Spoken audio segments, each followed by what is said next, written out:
ved købmanden. Og der er cirka begge veje 4,2 kilometer. Ja. Det er godt. Det er hårdt. Men hold kæft, man bliver glad indeni. Og som altid, gør det skrald.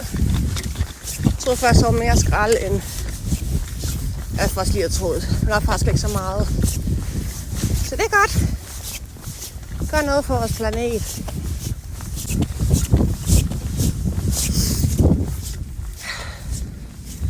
Og så har vi solen bagi. Det er fordi, jeg har det varmt ude. Jeg har også kun en top på, en heldragt og min flyverdragt. Det er fandme godt. Jeg får sweet hele ugen, som vi siger på jysk. Den sidste kilometer har jeg bare gået i et rask tempo. Hold nu kæft, det er hårdt. Snart hjemme. Jeg ser min lille hus. Mit lille landhus. Og min kirke. Og Malle sover. Han har faktisk gjort hele dagen. Eller hele turen. Han har ikke bemærket noget som helst. Så det kunne godt. Jeg håber lige sådan. Det har det taget 1 time og 30 minutter. Må jeg godt lige sætte 2 timer mere. Det vil ikke gøre noget. Ude bedst, hjemme bedst. Vil jeg bare lige tilføje.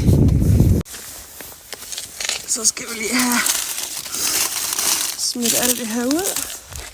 Det var faktisk plastik det meste. Så har jeg også gjort den tjeneste. Vi så, at folk de går sådan og smider i vores natur. Det er fandme ulækkert. Nå, jo.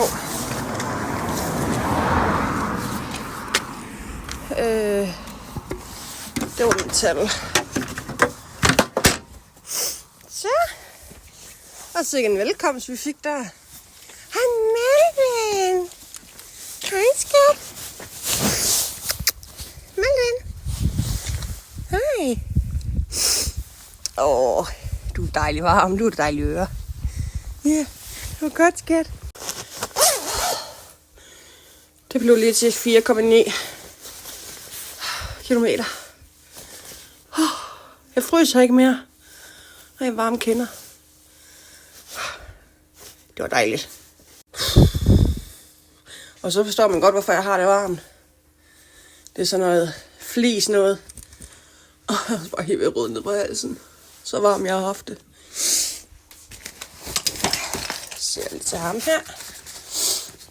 Og jeg skulle jo hente en pakke, og så skulle jeg aflevere en pakke.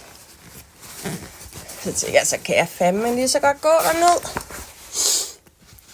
Jeg har bare blevet pakket godt ind. Jeg skulle ikke fryse. Han sover endnu. Og han er helt varm. Imponerende nok, når vi har gået sådan lidt over en time.